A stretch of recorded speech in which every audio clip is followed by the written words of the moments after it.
Fanouza.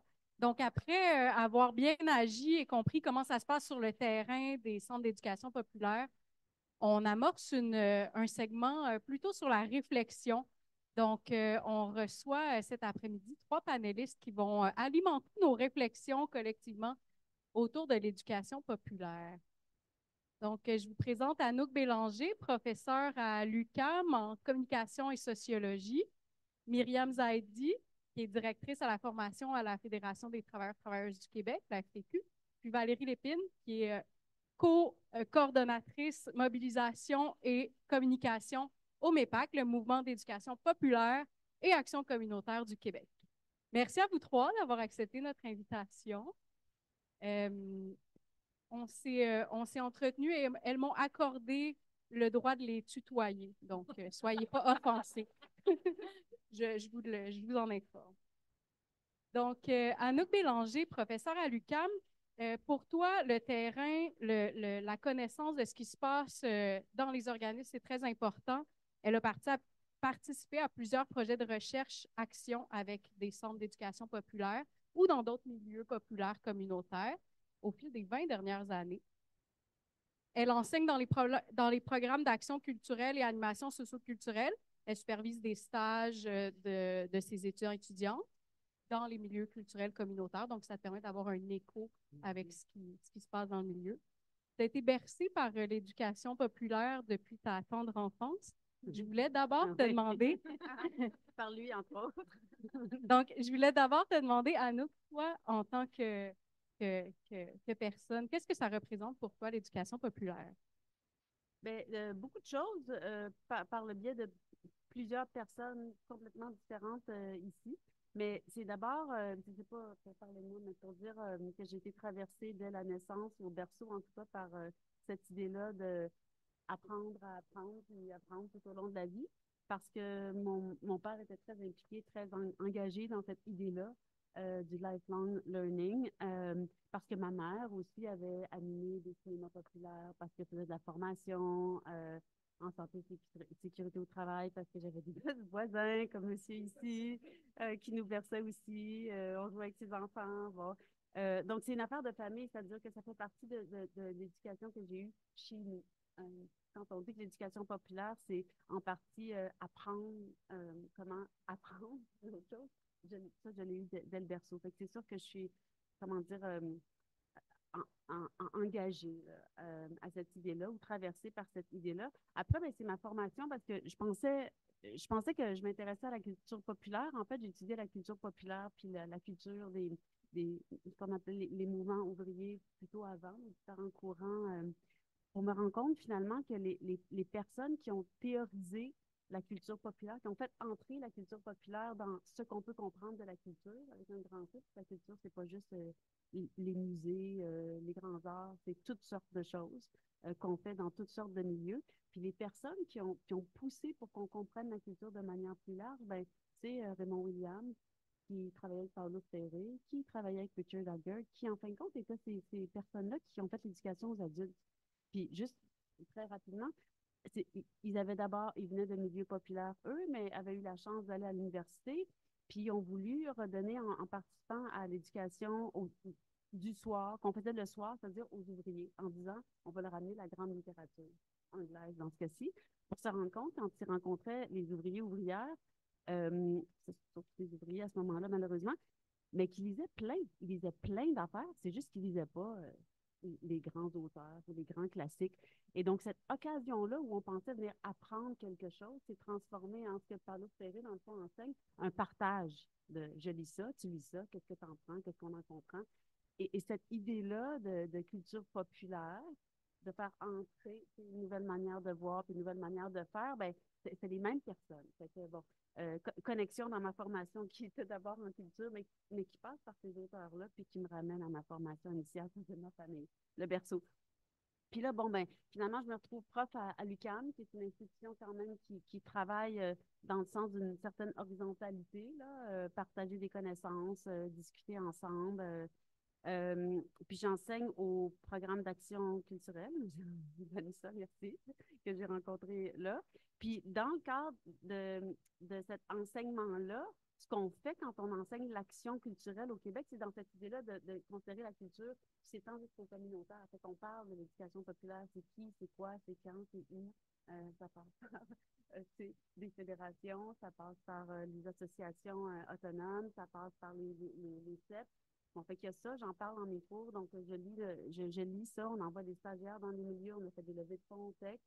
J'ai travaillé avec les services aux collectivités à documenter, comprendre l'importance des centres entre 2012 et 2017, parce qu'on montrait tantôt le moment où on s'est fait dire, ben, ces bâtisses-là, finalement, c'est peut-être pas à vous, ou en tout cas, c'est pas gratuit. À chaque année, on va y repenser, fait que vous allez mettre toute votre énergie surtout à survivre plutôt qu'à offrir et développer l'éducation populaire. Fait que j'ai participé un petit peu avec ça, avec mon père, qui est un grand ami de M. Blondin ici, mais qui puis assez en forme pour venir vous en parler lui-même. Fait que j'ai la double fois. Merci. Merci à nous. Et une petite émotion. Merci. Myriam, en plus de coordonner le service éducation, tu conçois, animes des ateliers autour de la pédagogie, autour de la diversité-inclusion et autour de l'action syndicale en violence conjugale. Tu es responsable des dossiers, entre autres, de l'inclusion des personnes en situation de handicap dans les milieux de travail, puis du racisme systémique en contexte syndical. Tu milites depuis une quinzaine d'années pour la justice sociale. Tu es impliquée dans les mouvements étudiants féministes pour les droits humains en général. Tu es aussi passionnée par l'éducation populaire. Tu as fait ta maîtrise en éducation des adultes, dont le sujet est utilisation de l'éducation populaire par des centres de femmes de Montréal pour mobiliser et agir contre les politiques d'austérité. Donc, j'aimerais savoir, Myriam, pour toi, l'éducation populaire, c'est? Pendant que je révise ça, là, je suis intimidée. Là. Oh, on est impressionnés. Ben, moi, j'ai découvert l'éducation populaire à travers ma militance. Je pense comme plusieurs personnes. Je militais dans mon asso étudiante. J'ai commencé à militer dans mon asso étudiante au cégep. Ensuite, quand je suis allée faire mon bac, j'ai aussi milité dans mon asso étudiante à l'époque à l'Université McGill. J'ai avoué que j'ai étudié à l'Université McGill. Où est-ce qu'il y a des choses très intéressantes qui se passent en ce moment? Il ne faut pas juger la militance McGilloise parce que il y a des choses qui se passent là-bas. McGilloise. Ouais. C'est sûr que les militants voudraient que je la nomme comme ça. Donc, j'ai commencé à militer, j'étais dans le mouvement étudiant et j'étais dans le mouvement étudiant, comme dans pas mal de mouvements sociaux québécois, il y a une certaine homogénéité raciale. Donc, même à l'époque, il y avait Gabrielle Nadeau-Dubois qui était impliquée dans l'AC, c'était beaucoup des personnes blanches. Et donc, je militais là-dedans, puis je commençais à me dire, ben ouais, c'est où ma place, moi, là, en tant que femme racisée, issue de l'immigration. Et donc, j'ai commencé à réfléchir à la décolonisation des mouvements sociaux. Donc, je suis rentrée dans le monde de l'éducation populaire par ma volonté d'apprentissage de la décolonialité. Donc, j'ai lu Les Derniers de la Terre de France Fanon. C'était quelque chose de révolutionnaire pour moi. Là. En tout cas, donc, je lisais pas beaucoup de théories militantes non plus à l'époque. Je faisais mon bac. Je lisais ce que mes profs me disaient de bien. Et donc, c'est bien. Et donc, j'ai lu France Fanon, ça m'a vraiment passionnée. Puis je me suis dit, ben, c'est quoi la suite? C'est là que j'ai lu La pédagogie des opinions de Paulo Freire, qui est aussi inspirée de France Fanon. Je pense que tu connaissais ici. Et là, plusieurs choses ont pris leur sens dans cette lecture-là. Donc, je ne dis pas que j'ai adhéré à la théorie sans être déjà en train de faire la pratique, parce que beaucoup de ces gens qui écrivent partent de pratiques et théorisent ce que les gens font déjà. C'est ce que Paulo Freire a fait aussi.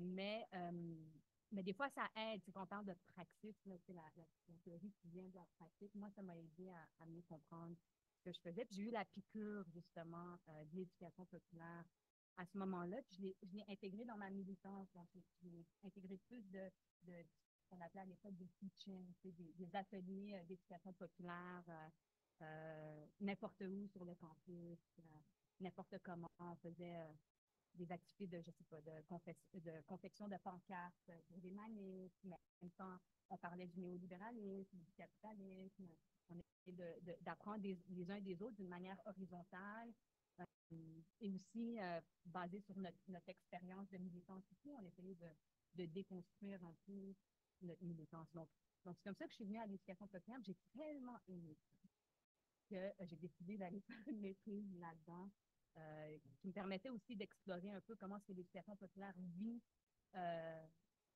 dans des centres de femmes, dans toutes sortes de places au Québec, qui vit aussi dans le mouvement syndical. C'est ça que je vais parler.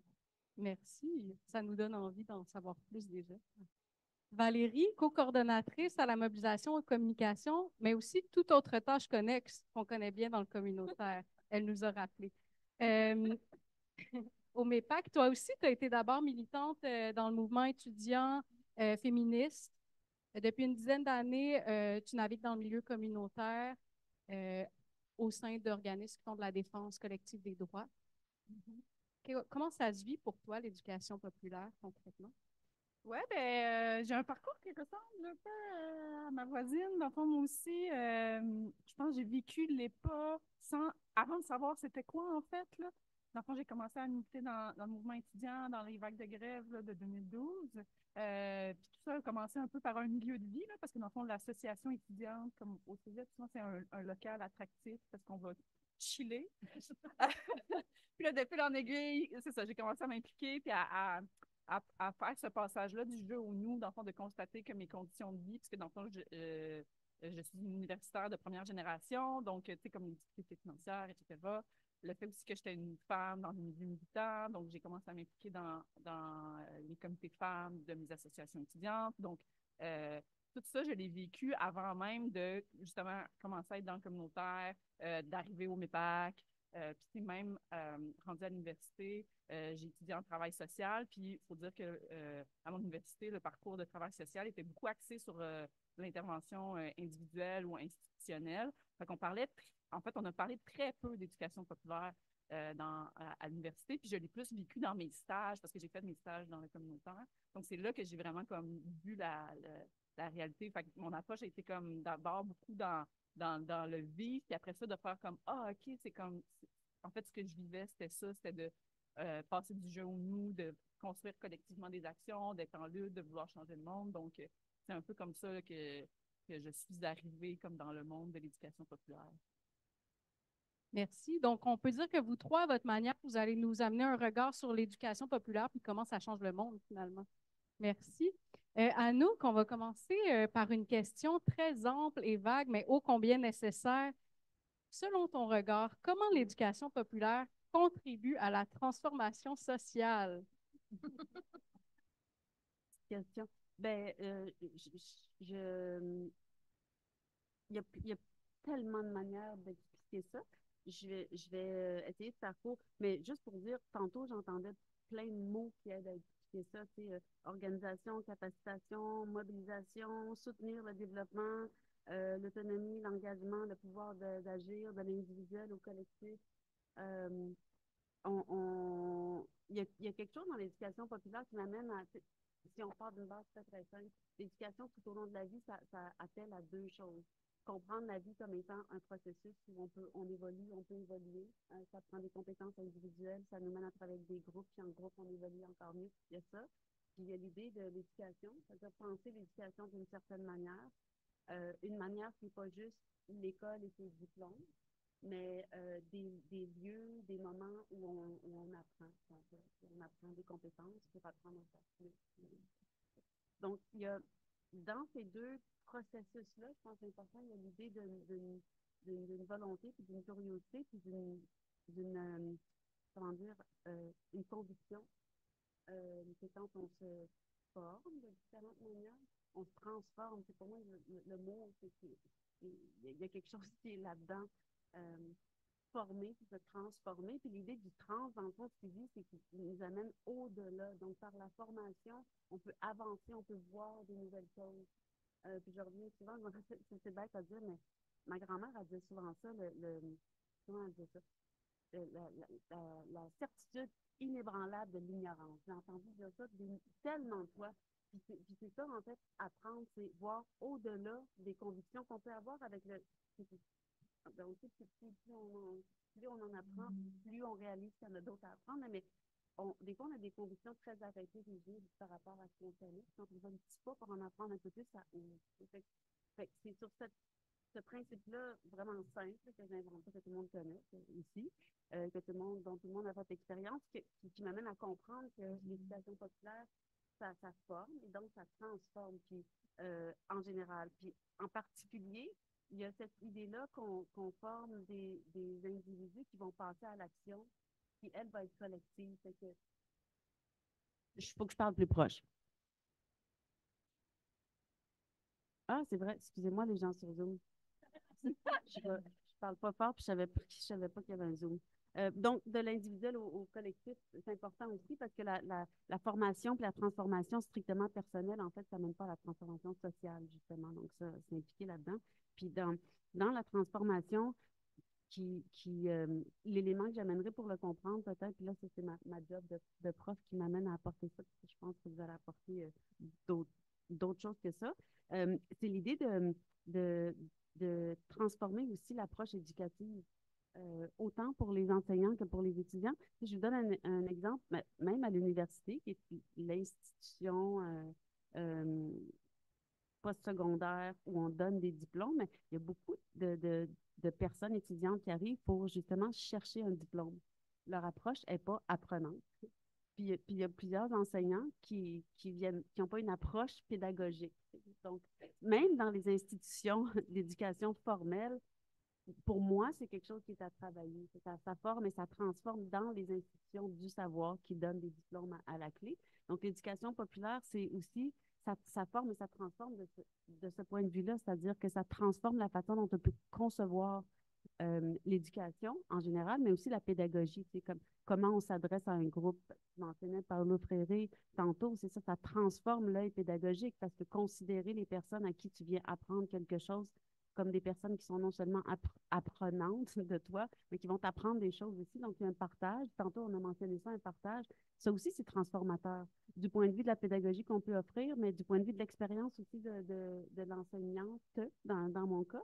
Fait que c'est par tous ces liens-là que je comprends l'éducation populaire comme étant capable, nécessaire à la transformation sociale. Puis, si on faisait l'histoire, ben là, je ne vais pas faire l'histoire de. Mais, Moi, je ne m'inquiète pas, je bois tes propos. Si on faisait l'histoire, puis vous pourriez la faire mieux que moi, ou on pourrait la faire ensemble, en fait, de l'éducation populaire au Québec, on verra à quel point c'est le développement des mouvements ouvriers, se donner des meilleures conditions de vie qui participent aussi à l'éducation populaire, mais au-delà. Ben, il y a on est dans des filons de transformation sociale qui sont liés à l'éducation populaire. Les mouvements autonomes sont une manière, justement, de former, transformer le social. Puis, toute l'évolution du domaine qu'on appelle l'éducation populaire est, à mon sens, en tout cas, liée à la formation puis la transformation sociale. On espère pour le meilleur, on espère dans le sens d'une évolution. Tantôt, la présentation des CEP, super claire, super intéressante, d'ailleurs. De l'Intercept, plutôt, on se rend compte qu'il y a une évolution qui pourrait se faire de manière un peu plus rapide. Mais la volonté est là. Donc, la conviction de changement, puis l'engagement, puis la capacitation. Tout ça sont des... Si on faisait une espèce de carte de la transformation sociale, c'est lié à quoi? Là? Tous les petits mots, toutes les petits mots ont été nommés tantôt. Puis l'éducation populaire, elle est partout. C'est autant comme domaine, comme approche.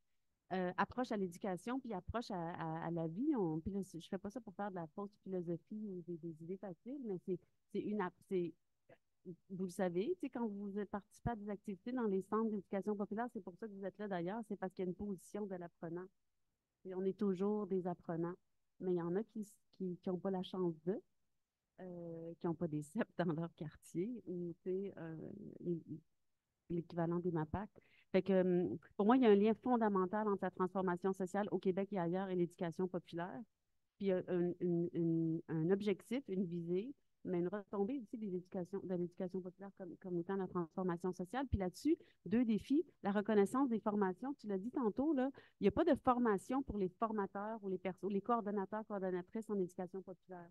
C'est pas facile de faire reconnaître la validité de ce qu'on apprend dans les centres parce que les personnes qui font la formation n'ont pas une formation reconnue en éducation populaire. Donc, il y a quelque chose de l'ordre de la reconnaissance qui est nécessaire.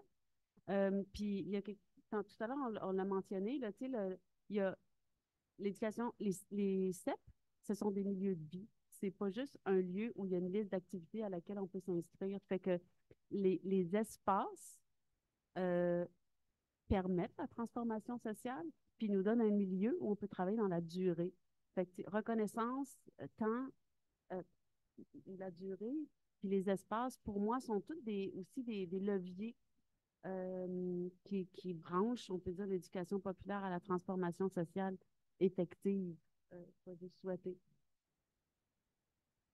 Merci. Merci pour cette relation-là entre l'apprentissage, la formation et la transformation. C'est un lien qui, même dans le mot, on l'entend, mais c'est intéressant de se le ramener, de laisser l'espace au doute. Hein, j'entends dire, si on ne se remet pas en question, on ne peut pas cheminer, on ne peut pas avancer, alors que tout au long de notre vie, finalement, si on doute, si on est curieux, on va pouvoir peut-être avancer ensemble. Oui, puis je m'excuse si c'était bien théorique, c'est parce que c'est mon travail, puis j'aime beaucoup ça, mais on peut prendre plein d'exemples, plein de situations, puis discuter ensemble après.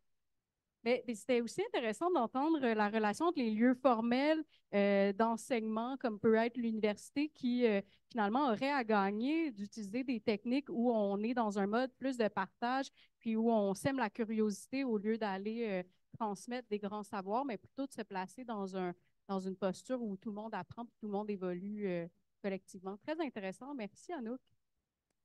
Myriam. Avec ton regard syndical, on se demandait comment l'éducation populaire s'incarne justement dans le milieu syndical au Québec. C'est quoi les principaux défis actuellement? On a des bonnes questions. Je ne peux pas oublier les gens sur Zoom qui, eux, me voient, mais nous, on ne les voit pas. Donc, je ne sais pas si mon micro, ouais. Ça va, merci. Premièrement, je voulais dire bon 1er mai à tout le monde. Merci. C'est quand même une journée importante qui en fait, c'est une très belle journée qui est en fait célébrée partout dans le monde. Je pense que la manif à Montréal, c'est une des moins nombreuses qu'il y a sur la planète, malheureusement. Donc, j'espère qu'on vous verra en grand nombre à la manif tout à l'heure.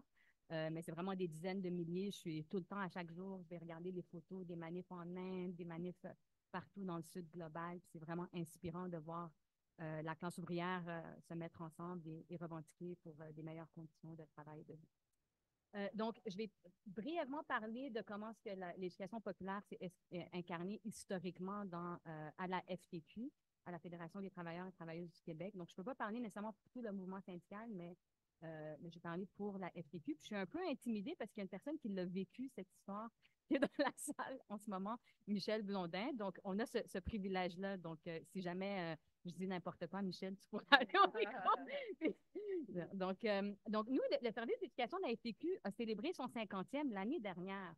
Donc, nous aussi, on a presque le même âge que le Centre Saint-Pierre. Donc, ça fait 51 ans que le service d'éducation de la FTQ, donc pas la FTQ, mais vraiment que notre projet pédagogique a été créé et développé à la FTQ. Donc, c'est quand même une longue histoire que je vais synthétiser très rapidement. Donc, on développe notre projet d'éducation, notre service d'éducation de la FTQ au début des années 70. Donc, vous connaissez le contexte social et politique au Québec à l'époque. Beaucoup de comités citoyens, les mouvements sociaux sont forts, sont puissants au Québec. Et ces mouvements sociaux, ils ont adopté les approches d'éducation populaire justement pour former des gens, éduquer les gens, mais aussi mieux se bâtir. Donc, si notre service d'éducation vient de cette époque-là, c'est sûr que nous aussi, on adhère à l'éducation populaire comme façon de justement bâtir le mouvement syndical. Donc, on est influencé par ce contexte-là. On est aussi influencé et même bâti par différents éducateurs syndicaux de nos syndicats affiliés, comme Michel Blondin, des métallos qui eux-mêmes ont œuvré, par exemple, en Amérique latine, ont adhéré à l'approche d'éducation populaire, donc ils ont pu alimenter le service d'éducation de la FTQ à cette époque-là. Aussi, un des éléments, je dirais, en tout cas charnière, là, un moment charnière dans le service d'éducation au début des années 70, c'est qu'on décide de se distancer de le Congrès du travail du Canada, la formation syndicale au Congrès du travail du Canada. Justement, on veut être autonome, on veut être distinct de ce qui se passe dans le reste du Canada, comme toute la société québécoise à l'époque. Et on veut aussi se dissocier d'une certaine façon d'éduquer qui était adoptée par le Congrès du travail du Canada, mais aussi la FTQ à cette époque-là. Donc, c'était vraiment une formation d'éduquer qui était magistrale. On s'appuyait beaucoup sur des professeurs universitaires et on s'appuyait aussi sur des conseillers syndicaux spécialisés, par exemple, en droit du travail ou... merci. Je veux le prendre, mais je ne veux pas m'éloigner du micro, puis je ne veux pas arrêter de parler.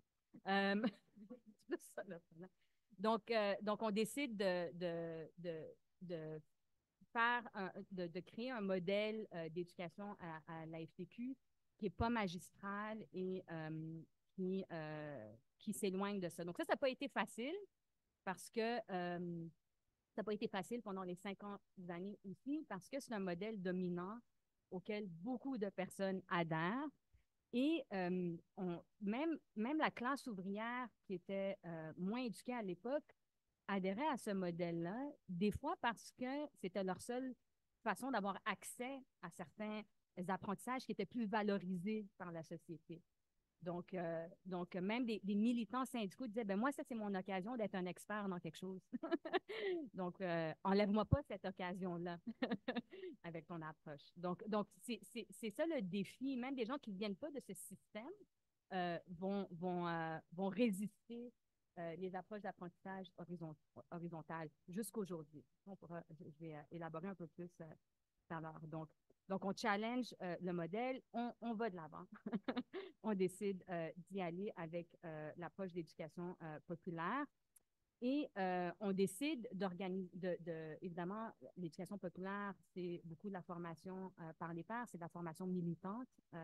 Donc, on décide de former des personnes formatrices dans les années 70 avec une approche expérientielle sur des techniques d'animation d'éducation populaire. On fait ça non seulement parce qu'on veut s'assurer que tout le monde utilise l'approche, je ne veux pas, mais aussi parce qu'on veut former plus de monde. Le monde syndical grossit, là, le monde se syndique de plus en plus. Il y a des milliers et des milliers de personnes qui se joignent dans les rangs. Et donc, si on veut réussir à former toutes ces personnes-là, il faut bien avoir plus de personnes formatrices. Donc, il y a aussi des raisons pragmatiques, là, comme pour tout le monde. Là. Et donc là, on bâtit un réseau de formation syndicale. C'est quand même beau, tu sais, parce que là, on peut commencer à dire on a des dizaines, voire maintenant des centaines de personnes formatrices, de formateurs, formatrices syndicaux au Québec, tu sais. Et une fois qu'on crée ce réseau, ben là, on l'alimente, on s'appuie sur lui, il nous alimente aussi. On est en mesure de réfléchir à ce qu'on fait, pourquoi on le fait, puis on a l'occasion de le faire régulièrement. On le fait par des séminaires, des colloques, des réunions, des perfectionnements pédagogiques, toutes sortes de réflexions qu'on peut avoir avec ces gens-là. Donc, je fais une parenthèse sur ce réseau parce que je l'aime beaucoup, ce réseau, puis il nous aide beaucoup à accomplir notre mission. Donc, on adopte un principe directeur de notre approche pédagogique à la FTQ qui ressemble un peu à du jeu au nu là, que vous utilisez. Ben, en fait, c'est notre jeu au nous. C'est partir du connu pour aller vers l'inconnu. Donc, c'est ça l'approche expérientielle, c'est de reconnaître le connu, les savoirs, les expériences, toutes les connaissances que les apprenants ont en venant en formation pour aller vers l'inconnu, c'est-à-dire théoriser ou apprendre d'autres concepts qui les aideraient à être des meilleurs militants et militantes syndicaux, mais aussi des meilleurs citoyens et citoyennes militants dans la société. Et on le fait aussi en adhérant à l'approche d'éducation expérientielle. Donc, c'est-à-dire, on part de l'expérience des personnes, mais on crée aussi des expériences dans nos formations qui vont nous permettre de comprendre des choses, d'en tirer des connaissances. Donc, tout ça est pas mal familier. Là, donc, des fois, le monde sont étonnés dans le monde de l'éducation populaire ou dans le communautaire qu'on on fonctionne pas mal de la même façon à quelques différences près. Quand on fait ça, on valorise aussi la classe ouvrière, on valorise nos membres avec l'approche d'éducation. On leur dit, vous connaissez des choses. Votre boss, il vous dit que vous connaissez rien. Vous savez rien de comment est-ce que votre entreprise fonctionne. Vous n'avez aucun mot à dire dans votre entreprise. Et là, nous, on vient vous dire, oui, vous connaissez des choses parce que vous travaillez. OK? Donc ça, vous connaissez des choses, mais aussi vous avez une expérience de vie. Vous êtes un membre d'une famille, d'une collectivité quelconque. Donc, tout ça, ça vous apporte des savoirs. Et c'est sûr que, tu sais, si nous, on était toujours dans une approche magistrale ou bancale, où est-ce qu'on dit, vous connaissez rien, puis nous, on va vous apprendre comment ça fonctionne, le syndicat, ben on perpétue ce que leur boss leur dit aussi. Tu sais. Il fallait qu'on aille contre ce genre de discours-là, parce que c'est dévalorisant, puis ça ne les mène pas à agir. Ils vont dire qu'ils peuvent avoir un impact sur leur milieu de travail. Donc on est dans l'empowerment aussi. Donc, on se dit, ben, on va s'appuyer sur l'approche conscientisante de Fréré, donc en disant que l'adulte possède une riche expérience sur laquelle il faut s'appuyer en le faisant s'exprimer et systématiser à travers l'échange aussi avec d'autres personnes, puis aussi la formation par les pairs. Donc, ça, non seulement il y a on dit que ça crée de la confiance, mais, OK, je vais passer au défi selon, mais aussi, eux, ils sont capables de parler de leur expérience quand ils animent. C'est des ouvriers qui animent les formations. Donc, ils sont au même niveau que les autres personnes, ce qui crée une force très riche. Et l'autre élément important d'éducation populaire auquel on a adhéré, ben, c'est que ben, l'objectif de l'éducation populaire, c'est la transformation sociale. Donc, on essaie de bâtir un mouvement qui va changer la société, évidemment. Donc, c'est très important qu'on ait une approche qui reflète ces objectifs-là, puis qui permet aux travailleurs et travailleuses de justement avoir une prise de pouvoir dans leur milieu de travail et aussi dans la société pour changer les politiques. Les défis, aujourd'hui, il y en a beaucoup. Les temps ont changé depuis les années 70. Les mouvements sociaux se sont professionnalisés, donc institutionnalisés. Donc on se pose souvent la question, est-ce qu'on est en train de former des militants ou des techniciens? Est-ce que de la formation, tu dois sortir en disant, moi, je suis capable de remplir le meilleur grief au monde? Ou est-ce que je suis capable de transformer mon milieu de travail pour qu'il n'y en ait pas de grief, pas qu'il y ait d'abus de l'employeur? Et c'est très difficile parce que le monde, les gens, donc c'est très difficile. On n'est plus sûr qu'on est en train de former des militants parce que si on formait vraiment des militants, on forme des milliers de personnes au Québec. La formation syndicale, là, ça rejoint des milliers de personnes. Et pourtant, on a de la difficulté à maintenir nos acquis et encore moins à aller chercher des gains. Et donc, je pense qu'il y a quelque chose à regarder de plus près dans comment on fait la formation syndicale. C'est des réflexions dans lesquelles on est en ce moment à la FTQ. On parle de repolitiser la formation syndicale.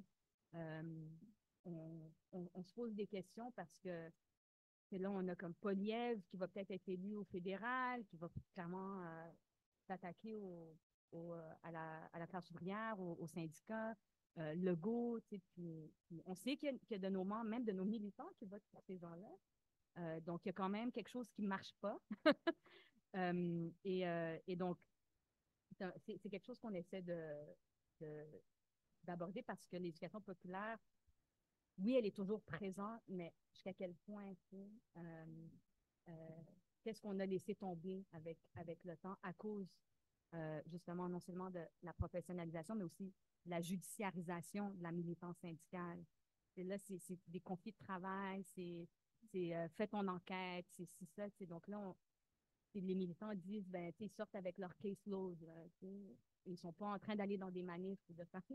ils sont, ils sont bouffés par ce système qui est imposé par le gouvernement. Tu veux pas. Donc, ce n'est pas nécessairement notre faute qu'on ait laissé tomber quelques trucs avec le temps, mais comment est-ce qu'on ramène ça? Ça, c'est ce sur quoi on va se pencher dans les prochaines années. J'espère qu'on va pouvoir collaborer avec d'autres organismes là, pour voir comment est-ce qu'on ravive cette flamme et on revient à nos racines. Myriam, malheureusement, tu ne pouvais pas être avec nous pendant l'activité Brise-Glace, mais lequel des 4 outils tu utiliserais serait ton favori pour justement développer du militantisme entre la craie, le téléphone, le petit râteau de jardinier ou le marteau d'ouvrier? Mais le marteau d'ouvrier,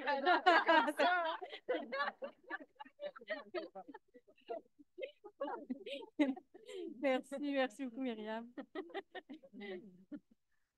C'était pas écrit dans les questions, celle-là. Je l'ai inventé sur le champ. Très bon réflexe d'animation. Merci. Valérie, Valérie, le MEPAC vient de terminer une tournée régionale des centres d'éducation populaire à travers la province. Donc, on se demandait, c'est quoi vos constats concrètement sur l'éducation populaire aujourd'hui? Comment ça se vit dans les centres d'éducation populaire? Puis, quel constat sur sa pertinence en 2024? Oui, ben, peut-être juste pour camper un peu le MEPAC, on est un regroupement national, on est multisectoriel, puis on travaille à la transformation sociale, chose qu'on a nommée. Désolée, c'est mon cellulaire. Donc, dans une perspective de justice sociale, donc des choses qu'on a nommées tout à l'heure. Puis on rassemble 11 tables régionales qui travaillent en éducation populaire autonome. Donc, notre table régionale à Montréal, vous la connaissez peut-être, c'est la Trovette Montréal. Est-ce que ça vous sonne des cloches? Oui, je vois des hochements de tête. Donc, eux-mêmes, ils vont regrouper des groupes communautaires ou populaires de base, dont certains sont ici aujourd'hui, qui sont dans tous les secteurs. Donc, ça peut être des comités logement, ça peut être des groupes de femmes, ça peut être des groupes qui travaillent en sécurité alimentaire, des groupes de défense des droits des personnes accidentées du travail. Donc, c'est très, très, très varié. Puis tous ces groupes-là font de l'éducation populaire. Donc, ben, à l'image de mes voisines, nous, on a eu 40 ans, on est un petit peu plus jeunes. On a eu 40 ans il y a 2 ans.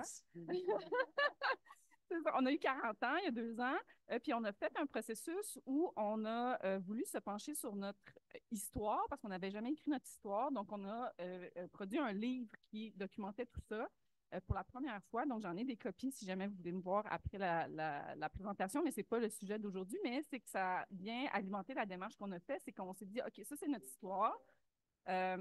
Là, on veut regarder, on veut se projeter dans le futur, on veut regarder où on en est aujourd'hui, d'où l'idée de la tournée qu'on a faite en collaboration avec le service aux collectivités de l'UQAM. Donc, on a fait une tournée où on a visité les 11 régions au Québec, où on a rencontré une centaine de groupes. Donc, cette tournée-là a été terminée. On est en train de travailler sur un recueil de pratiques qui va justement documenter comme la richesse des échanges qu'il y a eu.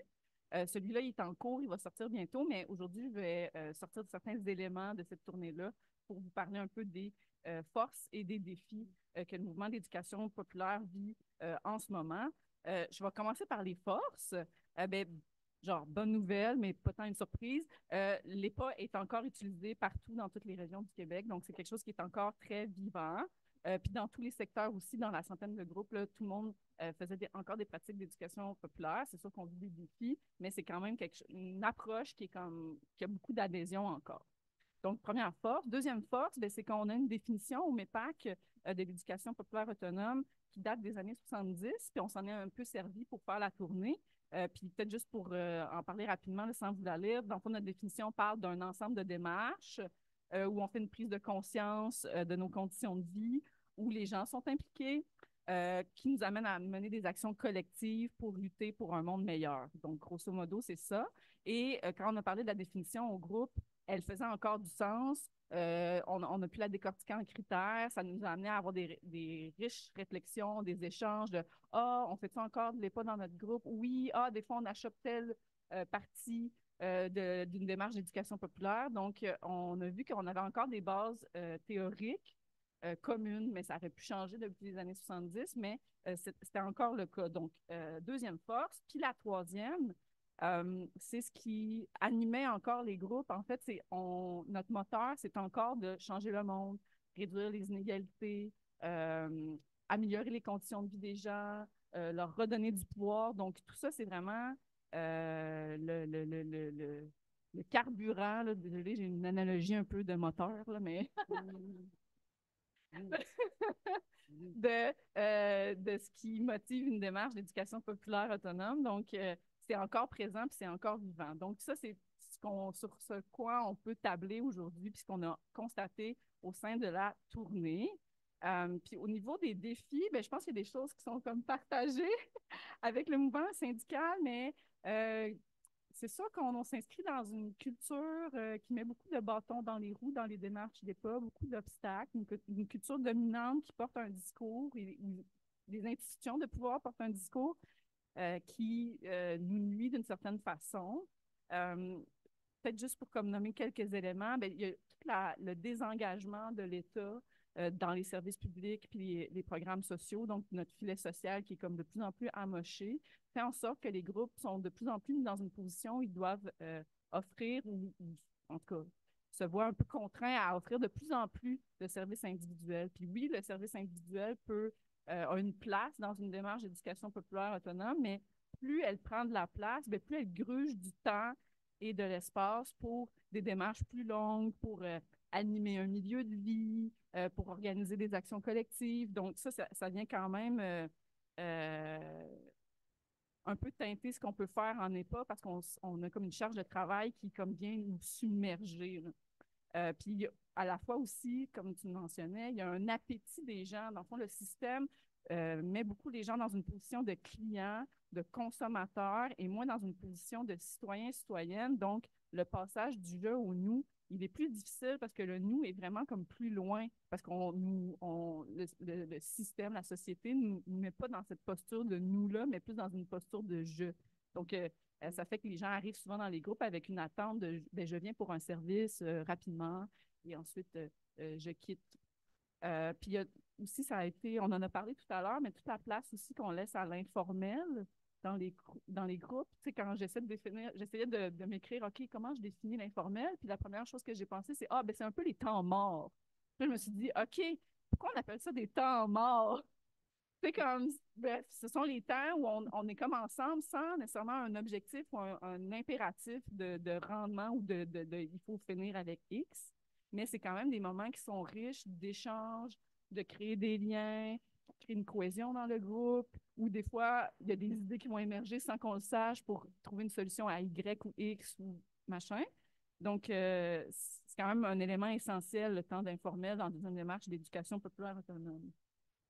Puis j'ai mentionné le filet social tout à l'heure, mais il y a quand même une réalité qui vient avec le fait que les inégalités sont grandissantes. Donc, il y a une réalité dans les groupes où de plus en plus, les gens qui viennent sont dans des situations de survie extrême. Donc, c'est beaucoup plus difficile de faire une démarche d'éducation populaire quand, justement, là, on ne répond pas du tout à ces besoins de base. Donc, c'est vraiment comme des enjeux que les groupes vivent par rapport à l'EPA. Puis sur un autre ordre d'idée, il y aurait aussi tout ce qui est la question de la relève et à la fois du roulement dans les équipes. Donc, on vit quand même une transition là, historique où il y a beaucoup de gens qui partent à la retraite et que ça, c'est cumulé avec un fort roulement dans les organismes communautaires pour plein de raisons, dont les conditions de travail. Donc, ça fait en sorte que ça nous questionne sur comment on accueille les nouvelles dans les groupes, comment on leur transmet ces savoirs-là, est-ce qu'on prend le temps de faire cette intégration-là, de vivre ces pratiques-là dans le quotidien.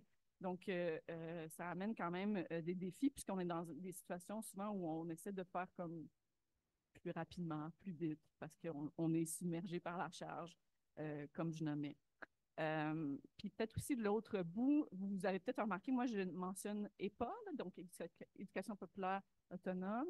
Pour nous, le volet autonome est quand même important, parce qu'on peut le constater, là, les institutions de pouvoir, que ce soit les bailleurs de fonds, le gouvernement ou les fondations, ils vont souvent reprendre les termes que nous on dit, mais avec leur propre définition.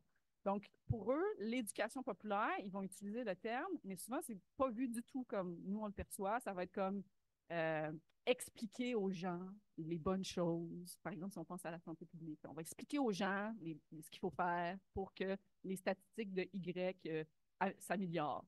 Donc, on voit que c'est pas une approche qui valorise l'expérience des gens, c'est une approche qu'on va appeler top-down, du haut vers le bas. C'est pas une approche qui vise une transformation de la société non plus, c'est plus comme de traiter les symptômes des problèmes sociaux plutôt que les causes ou aller à la racine.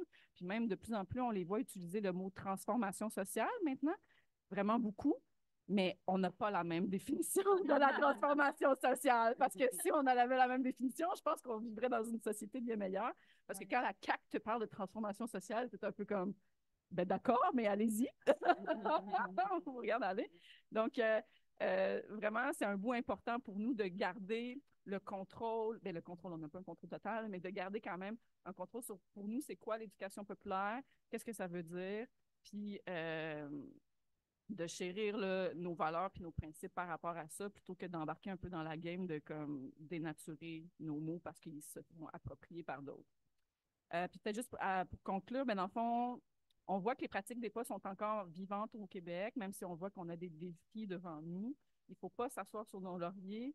Pour nous, pour que ça demeure puis que ça alimente encore notre rêve d'un monde meilleur, bien, il faut prendre le temps. On a parlé un peu de temps, je pense que les deux, vous en avez parlé, mais du temps. Il faut prendre le temps de se questionner sur nos pratiques, de expérimenter, essayer des choses, se permettre de faire des erreurs, comme soulignait la gang de la CRAE, faire de la place pour les luttes sociales dans nos groupes, même si ce n'est pas toujours facile. Donc, comme prendre le temps et faire toutes ces choses que le système dominant ne valorise pas, parce que c'est pas à la mode de prendre son temps.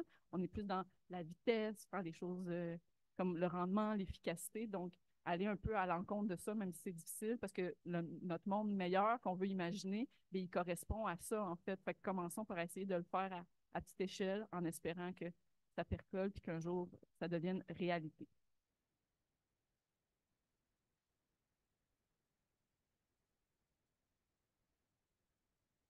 Merci. Un panorama concret et complet en si peu de temps. Je suis impressionnée.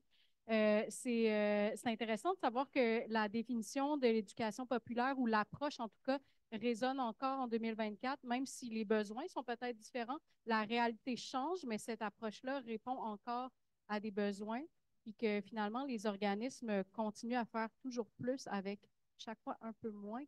Mais de voir à quel point il faut encore rester mobilisé pour, euh, pour cette approche-là d'éducation populaire autonome.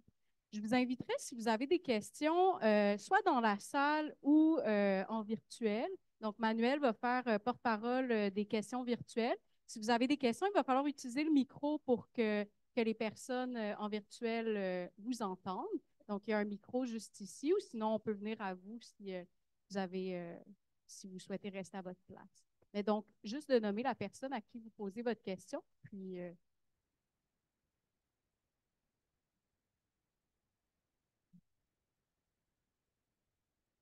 C'est intimidant être la première personne. Ouais. Ça marche pas.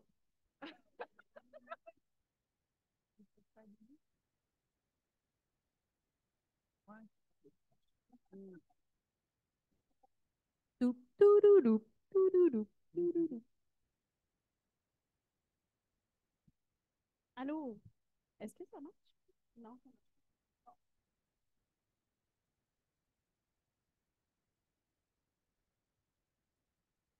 J'ai absolument aucune idée si vous allez avoir des pistes de réponse.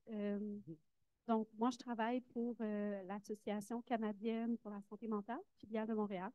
On est un organisme, en fait, communautaire, mais comme plusieurs organismes communautaires, on a pris un virage très service que je considère assez corpo, finalement, avec un côté très réseaux sociaux, il faut être visible, il faut faire bien de la philanthropie.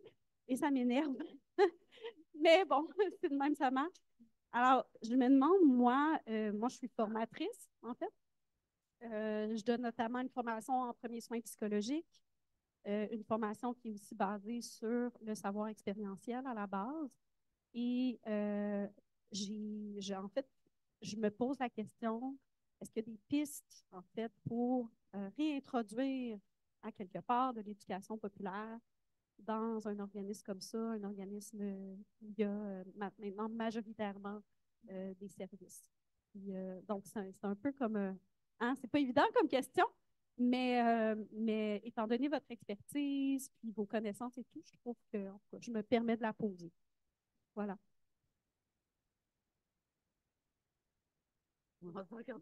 Qui se sent d'aplomb pour prendre cette question au vol?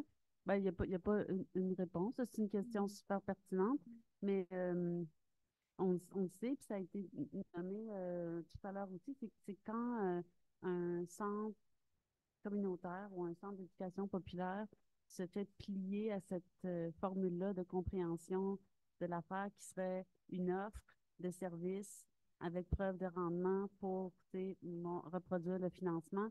Ça ne fonctionne pas avec l'esprit qu'on a discuté, que vous avez discuté tantôt, puis dont on vient de parler là. Fait que c'est sûr qu'il y a un clash de valeurs.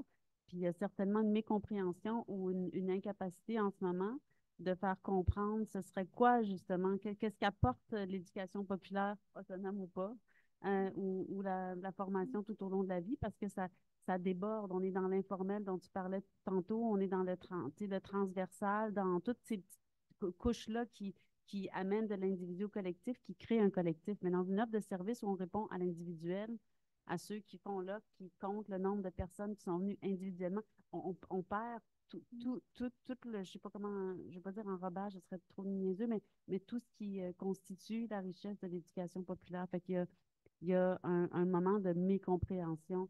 Et peut-être que la réponse, c'est l'éducation, justement, populaire. Il faut leur apprendre. Peut-être, Merci. Oui, Valérie. Juste Oui. ajouter un peu. Je pense qu'il y a certains, j'essaie de penser à des groupes là, qui ont justement eu un peu ces réflexions-là. Puis je pense qu'il y a certains groupes que, en travaillant sur leur histoire de on était quoi avant, qu'est-ce qu'on faisait, puis on est rendu là, pourquoi? Qu'est-ce qui s'est passé? Est-ce que nos valeurs ont changé? Puis t'es pas dans le jugement, mais dans comme qu'est-ce qu'on observe dans notre histoire, puis dans les changements qui s'est passé dans notre organisme. Puis peut-être aussi, tu sais, les services individuels, c'est pas incompatible avec une démarche d'EPA, c'est plus comme, est-ce que ça s'inscrit dans ça? Tu sais, est-ce qu'on se sert des services individuels? Bien, se servir, là, excusez, ça a l'air un peu instrumentalisant, là, mais est-ce que les services individuels sont un levier pour construire quelque chose avec les gens, puis aller agir justement sur ces choses-là, ou on reste juste dans le service individuel, puis on va être dans cette boucle sans fin? Où on va répondre aux besoins éternellement parce que le problème ne sera jamais réglé. Parce qu'on fera, c'est comme, bon, bref, ça amène beaucoup d'impuissance pour les équipes de travail. Puis, bref, c'est difficile à vivre, là. Donc, peut-être aussi ces éléments-là qui peuvent alimenter, mais c'est clair qu'il faut comme une réflexion puis de l'éducation populaire au sein des organismes pour comme réfléchir collectivement à notre organisme, c'est quoi le cœur, qu'est-ce qu'on veut, comment on se projette, où on se voit aussi dans le futur. Est-ce qu'on envisage que notre mission puisse se réaliser un jour, oui ou non? T'sais? Puis si on veut qu'elle se réalise, puis qu'on n'ait plus besoin un jour de notre organisme, ce qui, comme devrait être notre visée, mais qu'est-ce qu'il faut faire? Puis peut-être que ce serait de l'EPA. Merci. Est-ce qu'en ligne, on a des questions? Je vais alterner. Allô? Oui, ben moi j'ai une question. C'est peut-être une situation qui nous arrive de temps en temps. Je travaille dans un groupe qui fait de l'éducation populaire, puis des fois, tu sais, on se fait approcher par des organismes, mais là, on parle d'une formation, puis là, on se fait demander, mais tu sais, ça serait-tu possible, au lieu de faire ça en un après-midi, de faire ça en 1 heure? Puis ça serait-tu possible de faire ça en hybride, ou ça serait-tu possible de faire ça par Zoom, mettons, ou ça serait-tu possible? Puis après ça, dans les évaluations, on a des gens, souvent des salariés, je ne fais pas de profilage, mais un peu, ils nous écrivent mais c'était bien le fun, tu sais, vos petits jeux, vos petites activités, mais ça serait-tu possible d'avoir plus de contenu magistral? Puis la question que je me pose, en fait, c'est comment, ben, j'aimerais ça entendre vos réflexions, là, parce que j'ai entendu, je pense qu'on n'est pas tout seul avec ça, là, ça a l'air d'être fréquent. Comment est-ce qu'un peu on défend l'approche d'éducation populaire? Parce que d'un autre côté, tu sais, si les gens nous demandent des formations magistrales, ben, c'est peut-être aussi leur expérience puis leurs besoins comme ils le vivent, c'est d'avoir du contenu idéalement le plus vite possible, tout ça. Fait que comment on navigue cette espèce d'eau-là? Est-ce qu'on dit oui, à quel point? Comment vous vivez ce dilemme-là de est-ce qu'on tord le coup de l'éducation populaire un peu pour la faire rentrer? Est-ce qu'on essaye est-ce qu'on est le monde qui savons que l'éducation populaire, c'est bien, fait qu'on fait de l'éducation populaire, même si c'est pas nécessairement ça qu'on nous demande? Est-ce que je sais pas. Fait que j'aimerais ça vous entendre là-dessus. Il y a un thème, là. Comme comment promouvoir et défendre l'éducation populaire dans des milieux qui ne sont pas nécessairement des éducations populaires. Ben, je peux me lancer, mais je n'ai pas la réponse, là. La réponse, ouais. On va t'envoyer le PowerPoint. Ben, ça dépend, tu sais, parce qu'on reçoit les mêmes questions. Nous, on veut des capsules, puis comme des capsules pour tout régler, là, tu sais. Puis, comme j'expliquais tantôt, tu sais, il y a comme la mission, tu sais, il y a comme bâtir un mouvement. Tu sais. Quand tu es tout seul chez toi en train d'écouter une capsule de 15 minutes, tu n'es pas en train de bâtir des solidarités avec des gens. Donc, sans solidarité, ben, tu n'as pas de mouvement. OK? Donc, ça, c'est la première chose. L'importance du temps mort, de l'informel, des discussions qui se passent en salle sont très importantes. Des fois, ce qui marche aussi pour des personnes, c'est vraiment des arguments pragmatiques sur comment est-ce que l'adulte apprend. C'est en dehors de l'école. Puis même l'enfant, en fait, là, on est en train de dire, ben là, c'est fini le magistral pour les enfants, parce que ça ne marche pas. Là. Mais il y a beaucoup de statistiques là, juste sur la rétention de l'adulte, comme comment est-ce que l'adulte, qu'est-ce qui fonctionne pour l'adulte, puis ça, on pourrait s'en parler tantôt. Mais ça, c'est quand même important. Là. Puis ça répond à ce que certaines personnes aiment. T'sais. Ils ne veulent pas nécessairement entendre dire, ben oui, mais les gens sont transformés quand ils viennent dans une formation d'éducation populaire, puis ils sortent de là inspirés, puis inspirants, puis ça ne marche pas peut-être avec des gestionnaires. T'sais. Donc, tu peux t'appuyer sur de la recherche. Ce que je trouve, moi, de vraiment décevant, c'est tous ces gens qui font ces demandes-là pour du truc rapide, puis en fait, éviter l'expérience en salle et de groupe, c'est que une fois qu'ils sont dans la salle, ils trippent. C'est comme, il faut juste les rendre dans la salle. C'est ça qui... c'est ça. C'est un peu ça, puis c'est notre défi. Puis je pense que une autre façon aussi ce qui m'aide, moi, à défendre l'approche, c'est que je ne le fais pas seule. J'ai des collègues, puis j'essaie de répondre aussi un peu à la première question. Il faut trouver ces alliés qui vont nous aider à défendre et protéger ce modèle qu'on sait fonctionne et qu'on sait va autonomiser les personnes et changer la société. Donc, en tout cas, on pourrait se parler plus tard. Est-ce qu'on fait un petit club de, c'est quoi les arguments? Mais je pense que c'est essentiel. Il faut s'entourer de notre monde, parce que sinon, on trouve ça vraiment difficile et isolant. Oui, puis j'ajouterais, je soulignerais, dans le fond, des choses que tu as déjà dit, c'est qu'il n'y a pas de formation de tout type qui fonctionne bien. Je peux me permettre ce terme poche. Si n'est pas engageant. Il faut que les personnes soient un petit peu engagées dans l'apprentissage pour que ça fonctionne. Donc, si les personnes demandent d'avoir accès à des contenus comme si ils n'ont pas besoin maintenant, ils veulent juste savoir que c'est là. Ça fonctionne pas complètement, mais c'est pas évident. Tu peux pas les convaincre d'avoir une attitude engagée et engageante dans l'apprentissage que tu leur proposes. C'est ça, faut comme amener à ça. Puis là-dessus, il y a un défi parce que animer des groupes, là, c'est pas évident. C'est pas donné à tous. Ça demande des formations, puis ça demande des reformations. Parce que des fois, proposer une animation, ce que ça donne, c'est juste du plaisir pour le groupe, puis on n'arrive pas à l'accrocher à l'objectif d'éducation. Puis ça, il y a beaucoup de manières d'animer des groupes. Tous les groupes sont différents. Fait qu'il y a une réflexion à faire là-dessus aussi. Puis des formations, puis des échanges, puis des partages de types d'animation, parce qu'on le voit, puis on le voit beaucoup avec les étudiants. Le programme où j'enseigne en action culturelle, on forme beaucoup des personnes qui vont travailler dans les centres d'éducation populaire, entre autres. Puis ils peuvent devenir des parfaits techniciens de plein de sortes d'animations, puis c'est jamais engageant, et donc ça ne mobilise pas, ça amène pas à apprendre. Puis donc, il y a vraiment quelque chose là, qui est de l'ordre du partage, puis de l'expérience, puis de finir par avoir l'espèce d'intuition puis capacité qu'il faut quand on est chanceux d'avoir un groupe juste assez intéressé pour pouvoir les amener. Mais comme quoi, il y a tout un travail à faire qui est en deçà de l'éducation populaire, puis qui est là, on est dans le social. Puis je ne partirai pas là-dessus.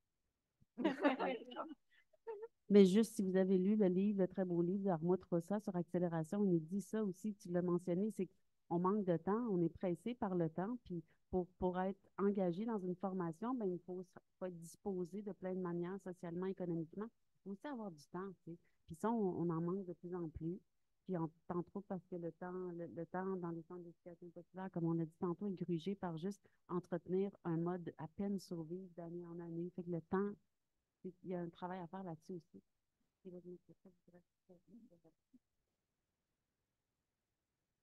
Par là-bas, est-ce qu'il y avait des questions? Oui. Merci d'être porte-parole du par là-bas.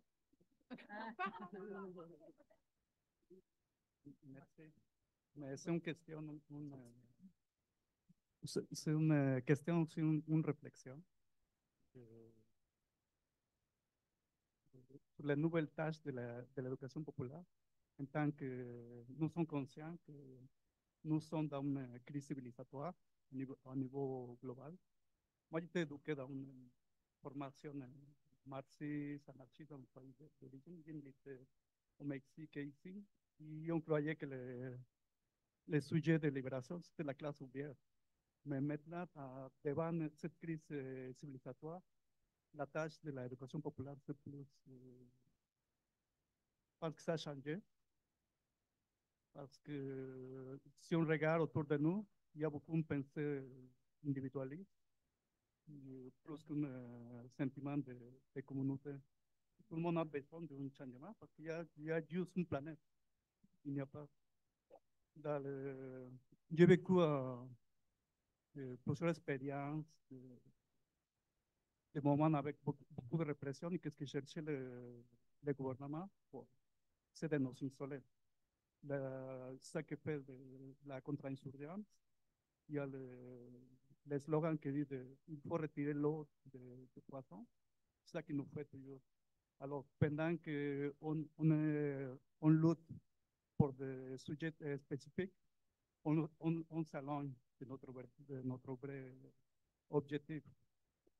Notre expérience que j'ai travaillé avec les sans-papiers, et les sans-papiers, ils nous disaient, est-ce qu'on va arriver à avoir les papiers? Je leur disais, non, la vérité c'est que non.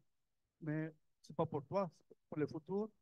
Les futurs immigrants vont avoir les papiers si on continue la lutte. Alors, qu'est-ce que c'est important dans la lutte? C'est le cheminement, pas l'objectif. L'objectif, c'est à long terme. Si on lutte pour l'immédiat, on perd le vrai objectif. Maintenant, c'est des surprises comme l'humanité. On voit l'exemple des étudiants de Magui. Ils sont en train d'apprendre qu'est-ce que c'est le concept de communauté. J'ai habité dans différents squats et un défi, c'est qu'on a tous des conditionnements sociaux. On est vraiment domestiqué et on ne s'apprend pas à travailler ensemble. Malgré que la majorité se disait anticapitaliste et révolutionnaire, on n'avait pas l'habitude de travailler ensemble. Alors, je pense que la lutte ensemble, c'est un des vrais objectifs. Merci. Est-ce que vous voulez rebondir là-dessus pour le mot de la fin? Ensemble, on est plus fort. Ensemble, on va plus loin. Ben, moi, je trouve que on est dans une société capitaliste tellement avancée. Des fois, on ne réalise pas, mais c'est vraiment le capitalisme extrêmement avancé dans lequel on vit en ce moment. Accéléré, c'est quand même assez c'est terrible. Puis ça nous met dans une position justement où est-ce qu'on est devenu réactionnaire, là, comme on réagit. On a beau dire on ne veut pas être dans l'immédiat, comme tu dis, mais ça nous impose d'agir immédiatement. Puis quand on est réactionnaire, on est moins visionnaire. On n'a plus la chance d'espérer ou de voir plus loin. Ça, c'est quelque chose que j'espère qu'on va essayer de garder, justement, cette vision du monde meilleur vers lequel on essaie de tendre dans ce qu'on fait. Puis l'éducation populaire, c'est quelque chose qui peut nous aider à garder cet espoir. Merci.